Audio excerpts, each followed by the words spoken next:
Muthoot Fincorp संदर्भात अमरावती शहरातील कोतवाली police स्टेशनला जो गुन्हा दाखल आहे त्यामध्ये 3 आरोपी अटक असून आज त्यांना परत न्यायालयासमोर हजर केला असता 13 तारखेपर्यंत त्यांचा PCR मिळालेला आहे।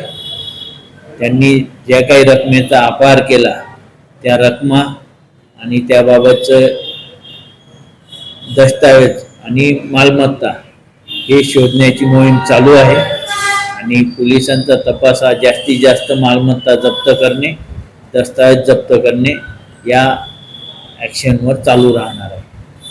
आतापर्यंत जो आकडा आहे तो कालपर्यंत जो आकडा आलेला आहे यामध्ये 60 तक्रारदार आहेत, त्यांची जी रक्कम आहे ती 2 कोटीच्या वर जात आहे। नाही, त्यामध्ये जोपर्यंत ती खात्री होत नाही, तक्रारदारांनी म्हटलं माझे एवढं आहे, परंतु त्यामध्ये काही अडचणी सुद्धा आहेत, त्यामुळे त्यांनी म्हटलं की माझं 30 लाख आहे, 20 लाख आहे, तर नक्की ती खात्री केल्याशिवाय तसं स्टेटमेंट करणं योग्य होणार नाही। जे तक्रारदार किंवा ज्यांनी आपली दागिने गहाण ठेवलेले आहे आणि ज्यांचं सोनं सेफ आहे तिथे, परंतु त्यांना सोडवायचे पैसे भरून, त्यांना पोलीस काही मदत करू शकतो?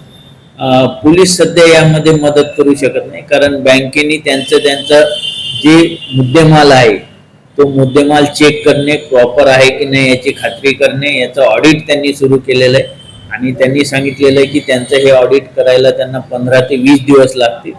ते ऑडिट झाल्यानंतर त्यांना ते रिलीज करण्याबाबतचे कारवाई करू शकतील, त्यामुळे पूर्ण ऑडिट होईपर्यंत त्यांचं 15 ते 20 दिवस त्यांनी सांगितल्याप्रमाणे, लवकर झालं तर त्याप्रमाणे कारवाई करतील, परंतु सध्या तरी 15 ते 20 दिवस त्यांनी टाइम पिरियड सांगितलेला आहे। आज सुद्धा त्यांच्या वकिलांनी अर्ज आपल्याकडे दाखल केला असता, पूर्ण ब्रांचच्या पूर्ण स्टाफची तक्रार त्यांनी दिली। यामध्ये तो अर्ज बघितलेला आहे, सायंकाळी उशिरा त्यांनी दिलेला आहे।